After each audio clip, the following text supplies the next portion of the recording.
अस्सलाम वालेकुम बच्चों, कैसे हैं आप लोग? ठीक हैं? कल हमने आपकी 4th क्लास का सेकंड चैप्टर स्टार्ट किया था, जिसमें हमने अरकान इस्लाम के बारे में पढ़ा था। ठीक है, तो और हमने आपको ये बताया था कि अरकान इस्लाम कौन कौन से होते हैं। आज इसको थोड़ा सा रिपीट करते हैं और उसके बाद हमने उसमें से पहला रुकन पढ़ लिया था। आज इंशाल्लाह सेकंड रुकन के बारे में आपको बताएंगे। ठीक है, तो सबसे पहले आपको बताया था कि हमने कि इस्लाम की जो बुनियाद है वो 5 जो है वो अरकान पर खड़ी है, यानी कि पड़ी है उसकी। और तो ये जो इस्लाम हमारा मज़हब है, इसके 5 अरकान हैं। और इसके हमने ऐसे मिसाल दी थी कि जिस तरह से एक इमारत होती है, बिल्डिंग होती है, वो अपने पिलर पर खड़ी होती है, और पिलर जितने मजबूत होते हैं इमारत उतनी ही मजबूत होती है। बिल्कुल इसी तरीके से हमारा दीन इस्लाम जो है उसकी इमारत भी 5 सुतून पर खड़ी है, यानी हर रुकन जो है वो उसका एक सुतून है, एक पिलर है। और हम देखते हैं कि ये पिलर या सुतून इतने मजबूत हैं कि दीन इस्लाम की इमारत जो है आज तक जो है वो मजबूती से खड़ी है, और इंशाअल्लाह ताला क़यामत तक जो है ये दीन इस्लाम कायम रहेगा। ठीक है, तो अरकान इस्लाम के बारे में हमने आपको बताया था कि दीन इस्लाम के जो है वो अरकान जो हैं वो 5 हैं। ठीक है, तो एक दफ़ा फिर रिपीट कर देते हैं आपको, ताकि आपको समझ आ जाए। सबसे पहला जो था वो है आपका कलमा तैयबा, दूसरा है नमाज, तीसरा है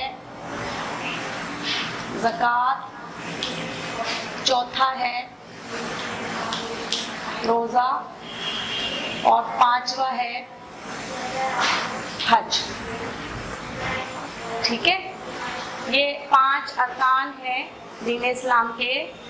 और इसमें से हमने कल कलमा तैयबा के बारे में पढ़ लिया था कि दीन इस्लाम में दाखिल होने के लिए कलमा तैयबा पढ़ना ज़रूरी है, यानी कि ये एक बुनियादी शर्त है कि कलमा तैयबा पढ़कर ही जो है आप दीन इस्लाम में दाखिल होते हैं।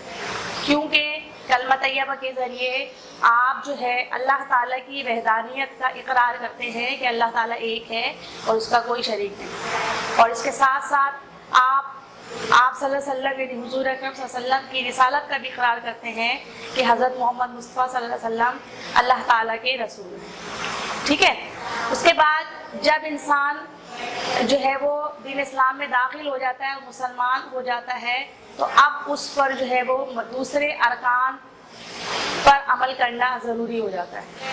और मुसलमान होने के बाद जो सबसे पहला फ़र्ज़ उस पर है, यानी जो सबसे पहला रुकन जिस पर उसे अमल करना है, वो है नमाज। ठीक है, तो आज जो है हम नमाज के बारे में पढ़ेंगे।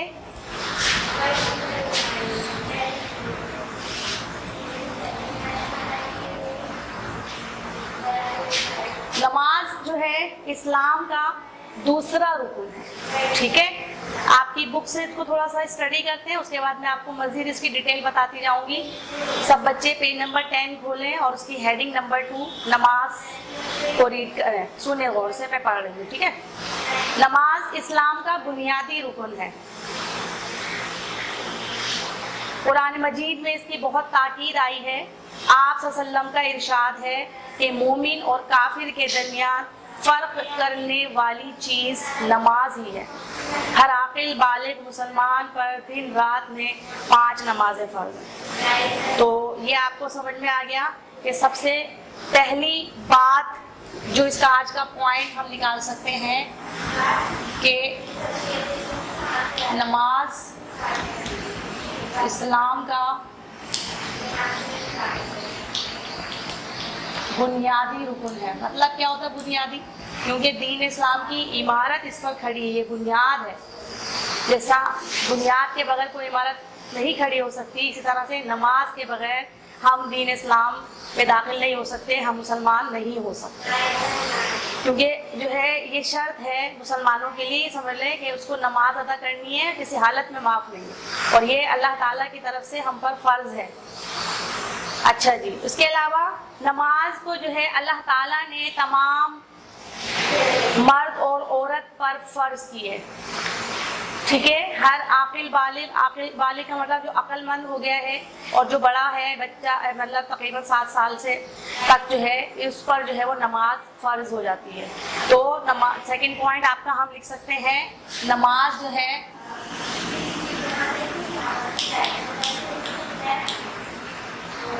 ہر عاقل بالغ مرد و عورت پر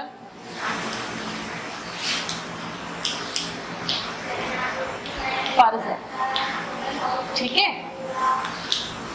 اس کے علاوہ نماز کو جو ہے آپ کو بتایا ہے کہ نماز کیونکہ فرض عبادت ہے، یہ کسی حالت میں بھی معاف نہیں ہے۔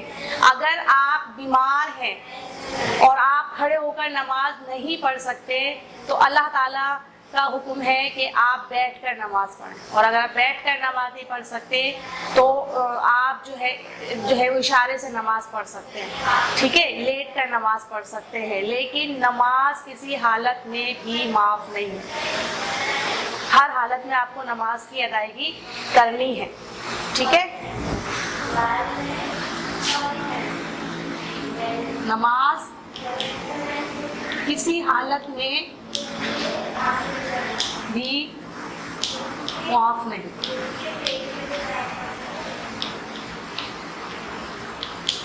ٹھیک ہے بچوں؟ سمجھ میں آ گیا؟ اس کے بعد نماز وہ عبادت ہے، نماز وہ عبادت ہے جس کی تاکید سب سے زیادہ قرآن مجید میں آئی ہے، یعنی کہ قرآن مجید میں ہمیں حج کا بھی حکم ہے، زکوٰۃ کا بھی حکم ہے، ہمیں جو ہے وہ روزہ رکھنے کا بھی حکم ہے، نماز پڑھنے کا بھی حکم ہے، لیکن سب سے زیادہ آپ دیکھیں قرآن مجید میں آپ کو بار بار جو ہی آیت ملے گی وَأَقِیمُوا الصَّلَاةَ، ٹھیک ہے؟ یعنی کہ نماز قائم کرو۔ تو نماز کی اتنی زیادہ اہمیت ہے کہ اللہ تعالیٰ نے سب سے زیادہ تاکید جو ہے وہ نماز ادا کرنے کی ہے۔ سمجھ میں آ گئی؟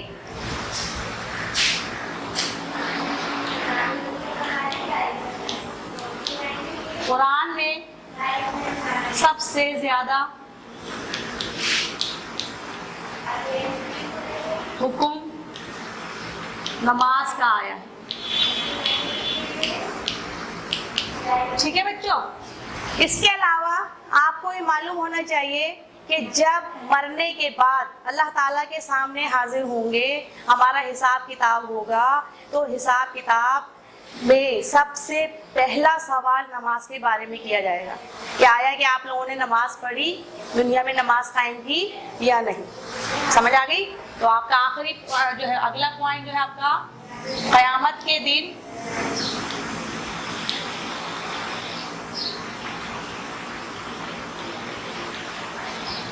سب سے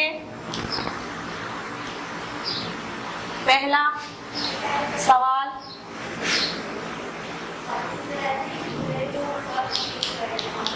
نماز کے بارے میں ہوگا، ٹھیک ہے؟ سمجھ آ گئی؟ یہ تو اس کی اہمیت ہو گئی۔ پھر آپ صلی اللہ علیہ وسلم نے اس کے بارے میں کیا فرمایا؟ حضرت محمد صلی اللہ علیہ وسلم کا یہ فرمان ہے کہ مومن اور کافر کے درمیان فرق کرنے والی جو چیز ہے وہ نماز ہے۔ آپ دیکھ لیں کہ جتنے بھی مسلمان ہیں وہ نماز پڑھنے والے ہیں، اور جو نماز نہیں پڑھتے وہ کافر ہے، یعنی کہ کافر نماز پڑھ ہی نہیں سکتا۔ تو یہ بہت بڑا فرق ہے کہ اگر کسی کو پہچاننا ہے کہ آیا کہ وہ مسلمان ہے یا کافر ہے، تو آپ اس کا فرق نماز کے ذریعے کر سکتے ہیں۔ تو نماز جو ہے وہ مومن اور کافر کے درمیان فرق کرنے والی چیز ہے۔ یہ کس کا فرمان ہے؟ آپ صلی اللہ علیہ وسلم کا، ٹھیک ہے؟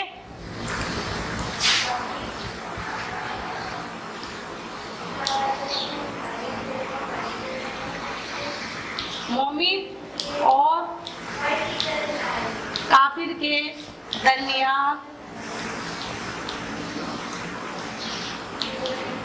فرق کرنے والی چیز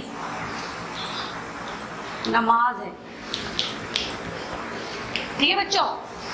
اس کے بعد آپ کو پتہ ہے کہ جو ہے نماز سے ہمیں کیا فائدہ حاصل ہوتا ہے.